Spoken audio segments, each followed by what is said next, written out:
Dertler davası. 1. bölüm 10. bab. Bu meseledeki her xil tushunchalar. Jabariya iqimidagilarning tushunchasi. Bir qism tentak odamlar Jabariya iqimiga o'zini atadi.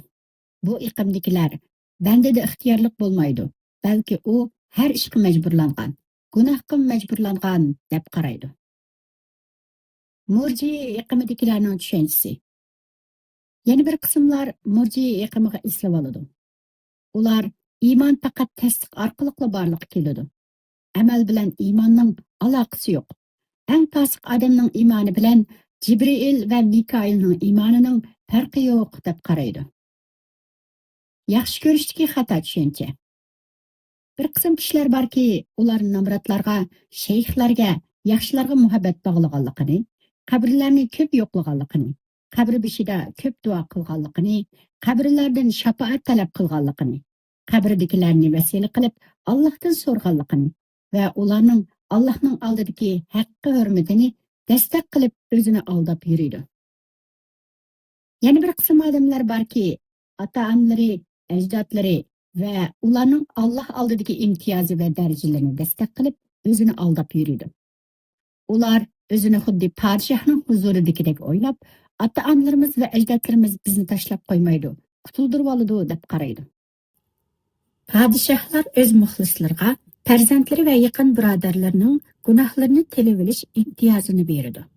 Uning farzandlari yoki yaqinlaridan biri ig'ir xatolik o'tkazib qo'ygan taqdirdami, padishahning muxlisi o'zining obro'yi, martabasini pash qilib, uni qutuldirib oladi. Allohning rahmatining kenglikini bahona qilib o'zini aldash.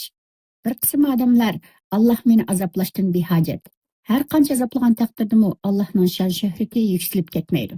Rahim qilib afu qilib etsimi, Allohning shon shuhrati kemiyib ketmaydi deb o'zini aldaydi. Ular yana mundaq deydi. Men Allohning rahmatiga sig'inaman. Allah eng behojat zot. Navoda bir odamning hovlisida cho'ng bir o'stang bo'lsa, suvi zar bo'lgan bir miskinning suv ichishidan to'smaydi. Allah tixmil saxiy, rahmati keng zotdir. Allohning mag'firati uning mulkidan hech narsani kamaytirib etmaydi. Jazolab qo'yganga uning shuhratiga shuhrat qo'shilib ketmaydi. Oyat va hadislardan olgan xato tushunchasi bilan o'zini aldab yuradiganlar. Bir qism kishilar Qur'on Karim va hadislarni xatosini bilib, o'zining xato tushunchasiga eslab yashaydi. Ularning ba'zisi Alloh taolaning Parvardigorim sana oxiratda savob, hurmat va shafaat qatorliqlarni ato qiladi. Sen mamnun bo'lasan degan oyatiga tayinib oladi. Ular mundaq deydi. Yuqorqi oyatda Alloh taolo payg'ambar alayhissalomga pat arada biz sizga o'zingiz rozi bo'ladigan narsani beramiz dedi. Men payg'ambar alayhissalomning ummati. Payg'ambar alayhissalom o'z ummatidan biror odamning azoblanishini xohlamaydi. Mana bu uchiga chiqqan nadonlik. Payg'ambar alayhissalomga ochiqli tuhmat qilganlik. Alloh rozi bo'lmaydigan ishqa payg'ambar alayhissalom rozi bo'lmaydi. Alloh taolo zolim, fasiq, xoin va cho'ngchi odamlarni jazolashga rozi bo'ladi. Nauzubillah. Allah xohlagan ishqa Allohning payg'ambarining rozi bo'lmaslikqa haddi bormi? Yana bir qism odamlar Alloh taolaning: "Ey Muhammad, mening tilimdan aytganki, gunohlarni qilaverib o'zlariga jinoyat qilgan bandilarim. Allohning rahmatidan umidsizlanmanglar. Allah haqiqatan xohlagan odamning jami gunohlarini mag'firat qiladi. Shubhasizki, Allah nihoyat mag'firat qilg'uchidir, nihoyat mehribondir" degan oyatiga eslab oladi. Bu odamlarmi uchiga chiqqan nadonlardir. Shubhasizki, Allohga sherik keltirishmi bu oyatning taktiga daxil bo'ladi. Sherik barliq gunohlarning beshi va umurtqisidir. Nihoyat aniqki, yuqorqi oyat tavba qiluvchilar haqida nozil bo'lgan. Shubhasizki, Alloh taolo qanday gunoh qilishdan qat'iy nazar tavba qilgan odamning gunohini kechiradi. Navoda bu oyat tavba qilmagan kishilar haqida bo'lsa edi, Allohning tavba qilmaganlarga qaratgan ogohlantirish mazmunidagi oyatlarning va Allohni bir bilgan, ammo gunoh qilib qo'ygan kishilarning shafaat orqali do'zaxdan chiqariladiganligi to'g'risidagi hadislarning ahamiyati bo'lmay qoladi. Yuqoridagi qarashdagilar cho'qimki ilmi cho'lta, tushunchasi tez odamlardir. Aniqki, Alloh taolo mazkur oyatning jumla qurilmasini ommabop va mutlaq, ya'ni ma'lum shartlarga qaratmasdan bayon qildi.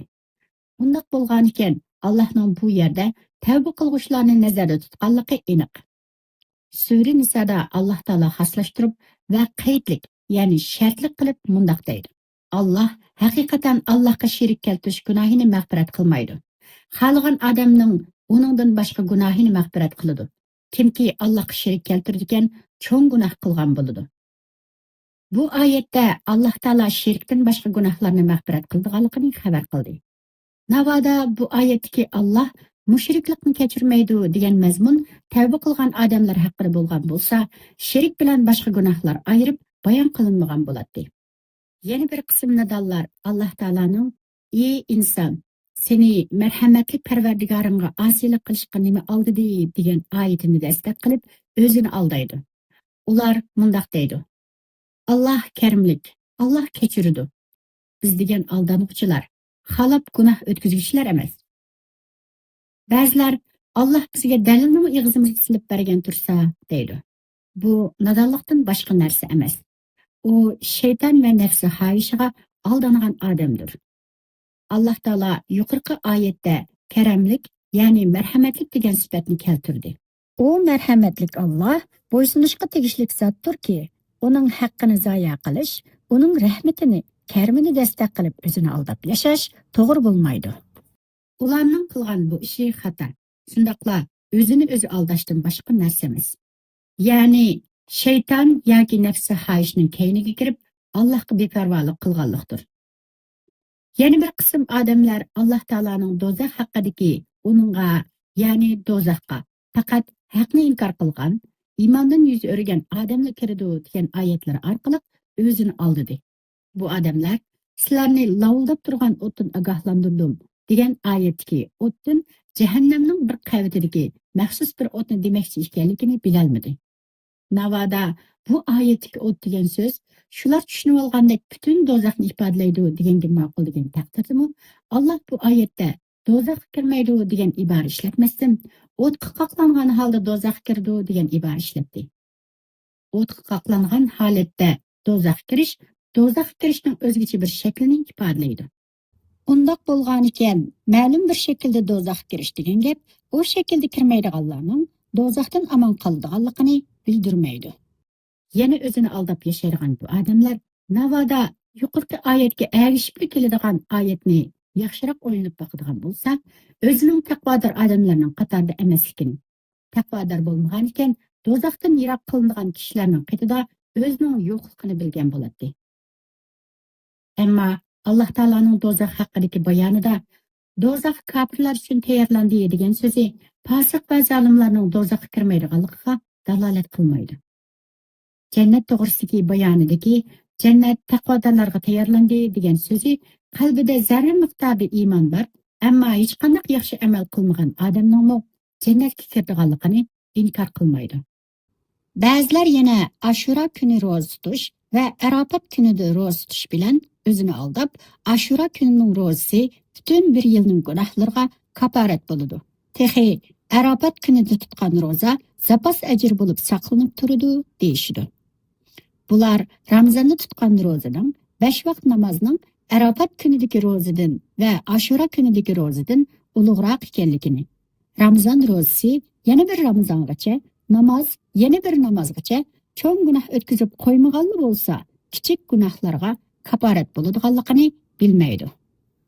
Navoda bir odam cho'ng gunohlarni qilib qo'ymaganli bo'lsa, uning Ramazon ro'zasi yana bir Ramazongacha, juma namozi yana bir jumagacha o'tkazib qo'ygan kichik gunohlarga kafarat bo'la oladi. Demakki, kichik gunohlarning o'chirilishi farz amallarni joyida qilish va cho'ng gunohlardan saqlanishga qarashliq. Ahvol mushundaq tursa, qandaqsiga izchil davomlashtirib kelayotgan tavba qilmagan cho'ng gunohlarga nafli ro'za kafarat bo'la olsin? Bu mumkin emas. Bundaq deganlik Arafat kunidagi ro'za va Ashura kunidagi ro'za butun bir yillik gunohlarning kechirimiga sabab bo'lishini inkor qilganlik emas.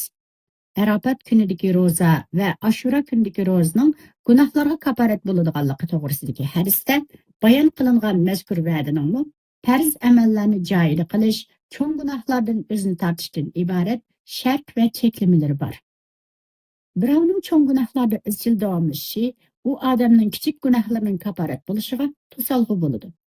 Navoda u odam cho'ng gunohlardan qo'l uzgan bo'lsa, uning Arafat va Ashura kunidagi ro'zasi va cho'ng gunohlardan saqlanishi xuddi cho'ng gunohlardan saqlangan odamning Ramazon ro'zasi va 5 vaqt namozi kichik gunohlarning o'chirilishiga yordam bergandek, gunohlarning umumiy kechirilishiga yordam beradi.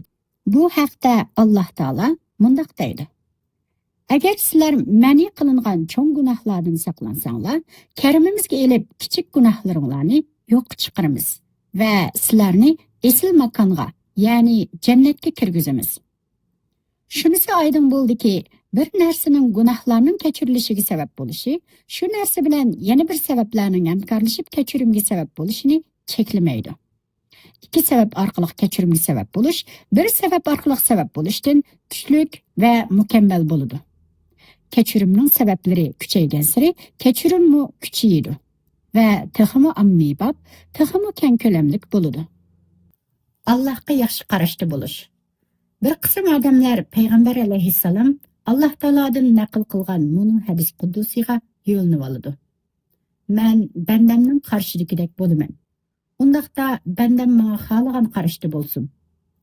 Ya'ni bandamning menga qarata qarshi qanday bo'lsa, men uni amaliylashtirib beraman.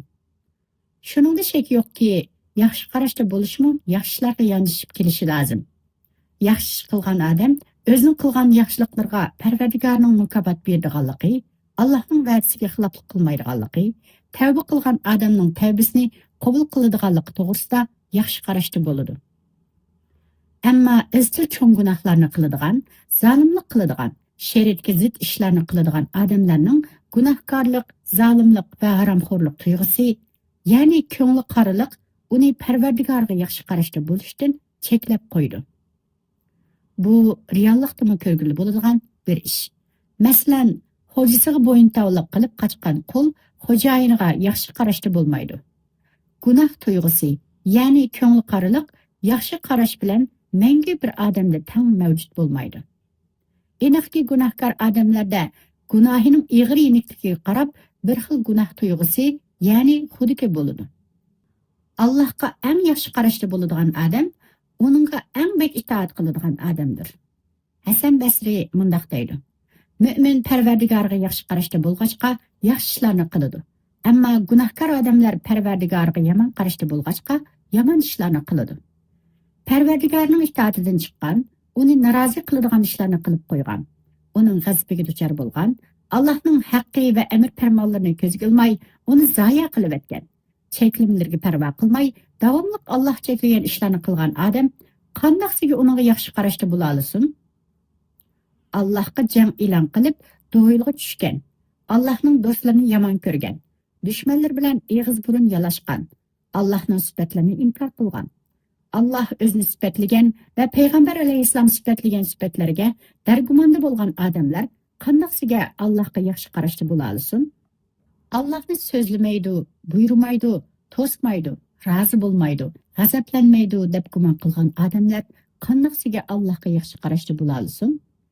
Vaholanki Alloh taoloning anglishini qisman darslarga qarashli qilib qo'yib, Allohning hammani anglag'uchi degan sifati haqida yomon gumonda bo'lgan odam haqidami Alloh taolo mundaq degan tursa: Parvardigoringlarga qilgan ana shu qabih gunohinglar sizlarni halok qildi. Shuning bilan ziyon tortquchilardan bo'ldinglar. Sura Fussilat 23-oyat. Ularning Alloh biz qilayotgan ishlarning ko'pinchisini bilmaydi deb gumon qilganligi ularning Parvardigoriga yomon gumonda bo'lganligidir. Bu Allohning barliq sifatlarini, barliq azamatlarini inkor qilgan, Allohni naloyiq sifatlar bilan sifatlagan kishilarning qiladigan ishi. Navoda bu odamlar mushundaq turib, Alloh bizni jannatga kirgizdi deb gumon qilsa, bu Allohga yaxshi qarashda bo'lganlik bo'lmasdan, balki o'zicha mag'rurlanib ketganlik, o'zini aldiganlik, shaytonning kayniga kirib ketganlik bo'ladi. Bu temaning ahamiyatini qattiq o'ylanish lozim. Allohga uchrashadiganligiga, Allohning uning so'zlarini anglab, uning o'rnini bilib, yoshirin va oshkor ishlarni bilib turadiganligiga, o'zining Allohning oldida turib qilgan aytganlardan javob beradiganligiga bo'lgan ishonch, qandoqsiga Allohni izchil norozi qiladigan, Allohning amr farmonlarini zoya qiladigan, Allohning haq-huquqlarini ko'zga ilmaydigan bir odamning qalbida jo'g'lisha olsin. Bu o'zini oldiganlik, ham xiyolda berilib yashaganlik emasmi? Abu Umama Sahil ibn Hunayf raziyallohu anhu mundaq deydi. Men Urva ibn Zubayr bilan Aisha raziyallohu anhaning qashiga kirsam, u navoda sizlar payg'ambar alayhissalomning kasallik holatini ko'rgan bo'lsanglar-chu kashki. Uning qishida 6 yoki 7 tangi bor edi. U meni tangilarni tarqitib bitishga buyurdi. Men uning kesili bilan bo'lib ketib, Alloh unga shifolik berganga qadar tangilarni tarqita olmadim. Rasululloh saqaygandan keyin mendan tangilarni qanday qildim? Uni tarqitib etdingmi deb so'radi. Men yo'qdi, o'zlarining kesili bilan bo'lib ketib, tarqitib bo'la olmadim dedim. U tangilarni akeldirib, olqinida qo'ydi-da, navoda mushu narsalar yenida holatda Allohning oldiga berib qolsa, Allohga nima der ha dedi. Yana bir rivoyatda Muhammad mushu tangilarni yenida saqlagan holda Allohga uchrashib qolsa, Allohga nima derman deb o'ylaydigandu dedi. Tova. Cho'ng gunoh o'tkazganlar, bandalarning haqqini yegan zolimlar Allohni nima deb o'ylaydikina? Navoda ularning Alloh zolimni va fasiqni azoblamaydi degan yaxshi qarashlarining foydasi bo'ladiganlar bo'lsa, ular xohlaganini qilib baxsin. Alloh cheklagan ishlarni qilsin. Allohga yaxshi qarashda bo'laversin. Subhanalloh. Mag'rurlik bandalarni nalarga aprar ha? İbrahim alayhissalom mundaq deydi. Sizlar Allohni qo'yib yolg'on ilohlarga cho'qinamsizlar? Olamlarning parvardigori bo'lgan Allohga nemishqa gumon qilasizlar? Sura Saffat 86-87 oyatlar. Ya'ni sizlar Allohning g'ayriga ibodat qilib turib, Allohga uchrashsanglar, Alloh qanday muomalada bo'lar deb o'ylaysizlar. Allohga yaxshi qarashda bo'lish, yaxshi ishlarni qilish demakdir. Mushahda yaxshiroq o'ylanib bakkan kishilar shuni bilalaydi-ki, Allohga yaxshi qarashda bo'lish dal yaxshi ishlarni qilishdir. Yaxshi amal qilganlarga Alloh mukofot beradi. Yaxshiligining savobini beradi va yaxshilikni qabul qildi deb qargan odamning Allohga bo'lgan yaxshi qarashi uni yaxshi ishlarni qilishga undaydi. Allohga yaxshi qarashda bo'lgan odamlarning amali yaxshi bo'ladi. Yaxshi amal qilmay turib, havoyi havasga ergishib turib, Allohga yaxshi qarashdiman deyish ahmoqlikdir. Shaddad ibn Aws payg'ambar alayhissalomning mundaq deganligini rivoyat qiladi. Haqiqiy dana o'zidan hisob ilib turgan, oxirati uchun amal qilgan odamdir. O'zining havoyi havasiga ergishib turib, yanada Allohdan umidvor bo'lib yashagan odam ahmoqdir. Xulosa kalom, Allohga bo'lgan yaxshi qarash nijotlik sabablarini qo'lga keltirish orqali barliqqa keladi. Ammo halokatga sabab bo'ladigan ishlarni qilish orqali yaxshi qarashga erishgili bo'lmaydi. Navoda ba'zilar halokatga sabab bo'ladigan ishlarni qilib turibmi, Allohga yaxshi qarashda bo'lsak bo'ladi-ku. Yaxshi qarash Allohning mag'firati va rahmatining kengligiga, Allohning afusiga, Allohning saxiyligiga asoslangan. Allohning rahmati g'azabining oldida turadi. Allohning jazolashi Allohga hech qanday foyda keltira olmaydi. Afusi hech qanday ziyon sola olmaydi deb so'rasa, ularga mundaq javob berildi. Ahvol shundoq. Jazolash va afu qilish Allohga hech qanday ta'sir ko'rsata olmaydi. Alloh uningdan buyuk, nihoyat beksixiy, to'liq rahimdil zot. Lekin Alloh bu sifatlarni o'ziga tegishli o'rinda ishlatadi. Allohning hikmat bilan ish qilguchi, g'olib, intiqom olguchi, jazosi qattiq, jazoga tegishliklarni jazolaguchi degandek sifatlarmi bor.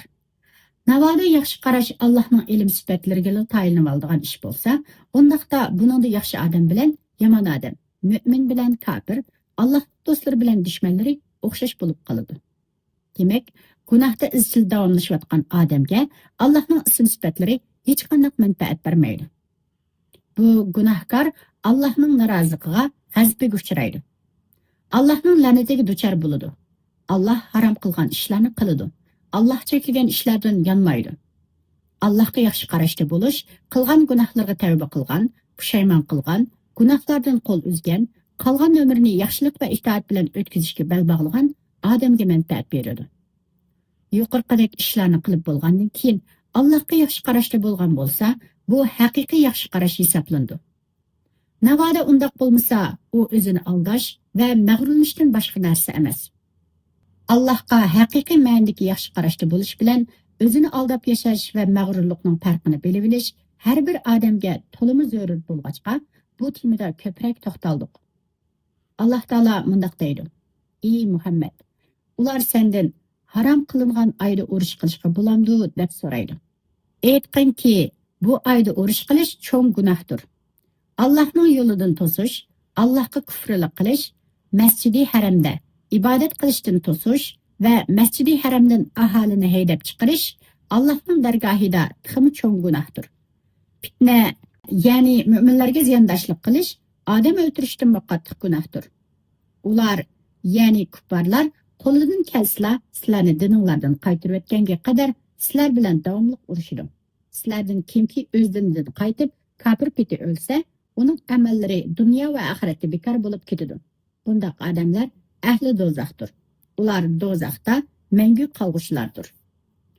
Alloh taolo yana mundaq deydi: Andin ey Muhammad, ziyonkashlikka uchragandan keyin haqiqatan Madinaga hijrat qilgan, andin Allohning yo'lida jihad qilgan va jihadning mushaqqatlariga uchraganlarga Parvardigoring mag'firat qiladi. Shubhisizki Parvardigoring shuningdan, ya'ni ularning hijrat, jihad, sabr qilgandan keyin ularga albatta mag'firat qilguchidir, rahmat qilguchidir. Alloh taolo bu oyatda bir turli ishlarni tilga oladi va shu ishlarni qilgan odamlarni mag'firat qiladiganligi va rahim qiladiganligidan xabar beradi. Demak, olim umidni o'ziga tegishli o'rinda qo'ygan odamdir. Tegishli bo'lmagan, naloyiq o'rinlardan umidvor bo'lib yurgan odamlar nodon, mag'rur odam hisoblanadi.